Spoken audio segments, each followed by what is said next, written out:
Dakar a abrité ce jeudi à l'ouverture d'un atelier dans le cadre de la mise en place d'une structure de e-santé décarbonée pour le Centre hospitalier national universitaire de Fann. Ce projet inclut du matériel télémédecine, un prototype de centrale solaire et la mise en place d'une base de données pour lutter contre la falsification des médicaments, qui est en partenariat avec l'ambassade de France et la Direction générale du Trésor France et Port Douane, partenaire privé de référence en Afrique de l'Ouest et centrale. Daniel Henri Huet, président de Port Douane DHBC, revient sur l'objectif de ce projet. Je suis le président d'une structure française d'ingénierie et de conseil qui s'appelle Port Douane DHBC. Donc notre rayon d'action, c'est l'Afrique essentiellement, un peu la France ou l'Europe, mais c'est essentiellement l'Afrique dans le cadre de la mise en œuvre de services de type e-santé, donc la santé numérique d'une part, et d'améliorer bien entendu tout ce qui est les services essentiels. Donc pour nous, les services essentiels, c'est à la fois l'énergie, en utilisant l'énergie solaire pour alimenter les pavillons de médecine, et puis également mettre en place des infrastructures pour la fourniture d'eau potable et la fourniture d'eau purifiée pour les laboratoires et les systèmes d'hémodialyse, et puis également de procéder au retraitement des eaux usées. C'est ça. Donc notre propos, c'est nous avons conduit ce projet au CHNU de Fann, et en l'occurrence pour mettre en place un réseau de télémédecine avec les hôpitaux régionaux de Ziguinchor et de Saint-Louis. À côté de cela, nous avons bien sûr œuvré pour la décarbonation des services essentiels, c'est-à-dire le pavillon de neurochirurgie en l'occurrence.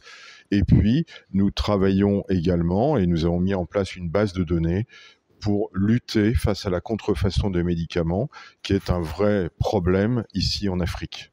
D'accord ? Donc maintenant, nous avons quasiment terminé cette première partie de projet à la satisfaction des parties prenantes. Maintenant, nous travaillons sur une suite qui permettrait de déployer les premières initiatives au CHNU de Fann, de prolonger ces projets au niveau national. C'est-à-dire pour éviter justement, effectivement, il y a le problème de réseau télécom qui pose un vrai souci. L'objectif, c'est quand on prend la santé numérique, pour nous, il y a 3 éléments. Il y a le premier élément, c'est la plateforme de télé-expertise qui permet à un personnel de santé qui dispose de certains matériels comme un échographe portable ou un ECG portable, par exemple, de poster un dossier sur une plateforme et en 24 ou 48 heures, il aura une réponse et qui lui permettra d'orienter le patient de façon à pouvoir éviter justement les décès, donc d'anticiper les maladies. En fait, c'est ça. Donc, c'est la plateforme de téléexpertise. La deuxième chose, c'est de mettre en place une plateforme de téléconsultation, c'est-à-dire, dans les cas urgents, doter les centres hospitaliers régionaux ou les hôpitaux généraux de matériel permettant de pouvoir faire des examens cliniques à des coûts qui soient plus compétitif que ce que l'on trouve aujourd'hui sur le territoire sénégalais. Parce que l'idée, c'est de dire, il y a une consultation, il y a par exemple une échographie, où il y a un ECG pour le cœur qui est pratiqué. Et donc, nous, ce qu'il faut, c'est que financièrement, pour le patient, ça soit plus intéressant que de faire les examens de façon séparée aujourd'hui. Professeur Momar Kodeba, professeur Mamadou Koumé et Mahet Nyon abordent dans le même sens. Je dois préciser que l'hôpital de Fann est partie prenante pratiquement intégrale de cette question, qui consiste à rapprocher les neurochirurgiens de la périphérie. Donc de ce point de vue-là, nous essayons de développer une activité à travers la téléconsultation téléconsultation, la téléexpertise, les échanges de données, etc., pour que des médecins qui se trouvent en périphérie, des personnels de santé qui se trouvent en périphérie d'une certaine façon, puissent bénéficier de nos compétences et puissent avoir avec nous des forums de discussion pour une plus grande sécurité de nos patients. Parce qu'il y a très peu de neurochirurgiens dans les régions et c'est une façon d'apporter une certaine compétence, particulièrement pour les zones qui sont situées en périphérie. C'est un projet extrêmement important dans le domaine de la télémédecine. Moi, en ce qui me concerne, il s'agit de profiter de ce champ de la télémédecine pour valoriser et mettre en œuvre les grands projets de la gériatrie et de la gérontologie, c'est-à-dire la discipline qui s'occupe de la santé des personnes âgées. Les personnes âgées constituent une cible extrêmement sensible dans notre dispositif de santé. C'est des personnes caractérisées par la polypathologie, c'est-à-dire l'association de plusieurs maladies. Il y a une exception qui concerne bien sûr les personnes âgées robustes. Mais dans la plupart des cas, il s'agit de personnes âgées polypathologiques qui ont plusieurs pathologies ou des personnes âgées fragiles avec un risque de perte d'indépendance ou d'autonomie fonctionnelle. Donc, l'accès aux soins doit être privilégié. L'accès aux soins suppose la proximité d'une structure de santé. Et quand on regarde un peu la répartition géographique des structures de santé, et quand on regarde un peu aussi la rareté des spécialistes, rendre les soins accessibles ou rapprocher l'offre de soins aux personnes âgées est un défi majeur de santé. Et en cela, la télémédecine nous permet de répondre à cet appel, à cet enjeu. Aujourd'hui, cette télémédecine nous permet de rapprocher l'accès des soins aux personnes âgées, qu'il s'agisse des soins de court séjour gériatrique, qu'il s'agisse des soins de la filière intra-hospitalière, mais aussi des soins à domicile. Nous avons mis en place et expérimenté en tout cas ce dispositif de télémédecine pour optimiser la prise en charge des personnes âgées. Nous avons, disons, un réseau 4G au Sénégal qui couvre pratiquement tout le territoire. Il y a toujours des parties où il n'y a pas d'Internet.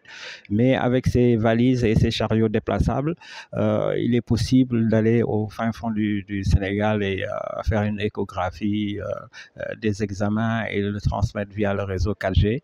Et que nous, on le récupère ici au niveau de notre serveur et que les professeurs et les médecins, les spécialistes qui sont à Dakar puissent interpréter et donner des indications médicales. La durée du projet est estimée selon toujours Daniel Henri Huette entre 3 et 5 ans. Alors la phase initiale, on a mis un peu plus d'1 an à la réaliser. Et là, je pense que nous partons sur un projet qui va durer peut-être sur 3 ou 5 ans, qui permet d'intégrer à la fois un déploiement massif de la décarbonation des établissements de santé donc au Sénégal, plus l'extension du réseau de télémédecine, sachant qu'il y a le réseau de télé-expertise qu'il faudra probablement mettre en place également. Et puis, on veut compléter ça par travailler avec la faculté de médecine notamment pour les médicaments, de façon à pouvoir circonscrire pour les patients l'utilisation de médicaments frauduleux, enfin falsifiés, et donc de les orienter via des bases de données qui sont à leur disposition, au travers de conseils qu'on peut leur prodiguer. Et donc l'idée, c'est d'éduquer aussi le grand public, comme de donner de l'information sur les médicaments disposant d'une autorisation de mise sur le marché pour les médecins, le corps médical en fait. Daniel Henri Huette explique le choix de l'hôpital de Fann. C'est-à-dire que j'ai eu la chance de connaître le professeur Momar Kodeba, chef de service de neurochirurgie au Tchad. Et on avait une mission commune tous les deux, et on a sympathisé, on a développé une amitié, et dans ce cadre-là, on a imaginé ce projet au CHU de Fannes, sachant que Fannes regroupe la plupart de spécialistes de renom, qui sont en plus professeurs, donc qui enseignent à la faculté de médecine également. Donc ça, c'est important. Professeur Momar Kodeba revient également sur la faisabilité de ce projet et explique qu'il faut avant tout avoir la formation, mais également des moyens.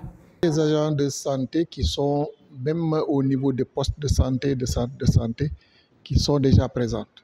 Donc il suffit simplement d'assurer une formation à ces personnels de santé pour qu'on puisse au moins avoir les plaintes du malade, les enregistrements de certains items, de certaines explorations qui sont des explorations de base, et les transférer à certaines compétences qui sont situées au Sénégal ou ailleurs. Mais dans les confins du pays existe également, et très souvent, la connexion. Il suffit simplement de mettre ces connexions à disposition de ces personnels de santé, et je pense que dans les centres de santé, c'est déjà acquis. Dans les postes de santé, il peut y avoir quand même des disparités ou des zones qui n'ont pas une très bonne connexion.